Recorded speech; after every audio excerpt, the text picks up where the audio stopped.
So, being a fan of the old point-and-click adventure game genre which died out in the late 90s, early 2000s, when I spotted myself a small game that happens to be a point-and-click adventure called Gemini Rue for £8, naturally I leapt at the chance to buy it, despite my dwindling funds, and said, you know what, I need this.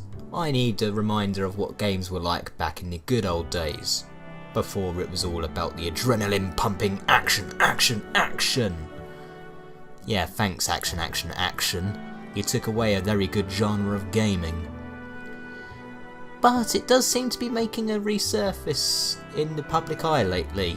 After all, as I record this, there is currently a Kickstarter project which has already reached its goal for a new Tex Murphy game. Oh yes. Yeah, you can tell I loved the old Tex Murphy games. But the point and click genre, it was never about the adrenaline pumping action, it was about the story and the puzzles. Even if games like Monkey Island had such great leaps of logic, batshit insane logic, that no one in their right mind would be able to get it. But yes, it's all about the story. And a small little game called Gemini Rue, oh yes, that was a glorious story. It would be safe to say that Gemini Rue should have been a movie. It was very Blade Runner-esque, very, well, it was a sci-fi and it was a film noir in a video game. So would that make it video game noir? Yes, all hail the new genre, game noir. And this is probably going to sound rubbish when it plays back and you're all going to say I'm saying gay noir. Ooh, ha. Yeah, you're all... As you can hear from the music that's currently playing, that is music from the game. Isn't it glorious?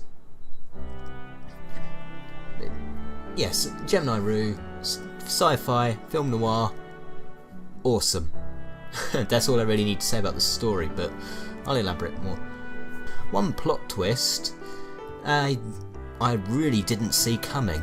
Oh, I saw a couple coming, but one of them I honestly didn't see coming, though if you play it again and actually pay attention, you can see, hold on, I can see how I should have seen this coming. It's not part of the story itself, it's something more subtle, but you can in fact catch this plot twist before it happens. Bloody hell. Made me wish I was a bit more observant or whatever. But yeah, the story is about, well, it's a dual storyline. You have is it Azrael or Azrael? Azrael Odin, an ex-assassin turned cop, and you had Delta 6, a guy who has no knowledge of his past who is trapped in a quote-unquote rehabilitation centre. Those bastards! How dare they lock him in a rehabilitation centre? What is it, a rehabilitation centre to rehabilitate people of? Criminalism. Okay, so we're talking about an amnesiac criminal who's being rehabilitated for normal life? Play the game and find out.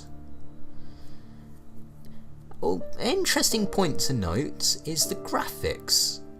They are sprites, which makes me think this whole game was made as a homage to the old point-and-click genre, way back before even hand-drawn graphics.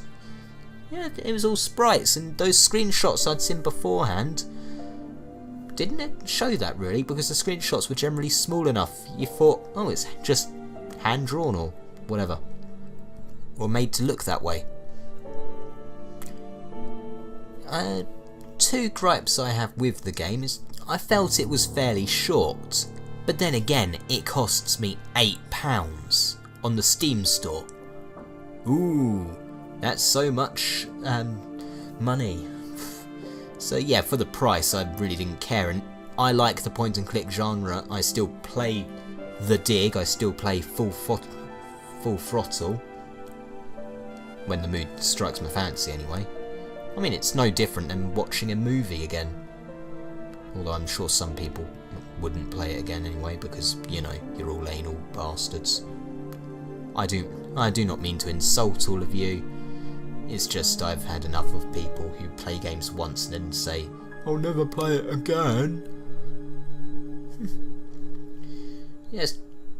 Oh yes, so yeah, with the sprites, graphics, if graphics are your thing, then this game is definitely not for you. It does have an combat minigame. It's simplistic, but it works in the context of the story. If it didn't work in the context of the story, I'd say it's just gratuitous combat for the sake of combat, but no, in the context of the story, it works. One thing they never did was really elaborate on the lore, which makes me think they could make more games set in this particular little universe they've created. And what you do learn generally comes naturally.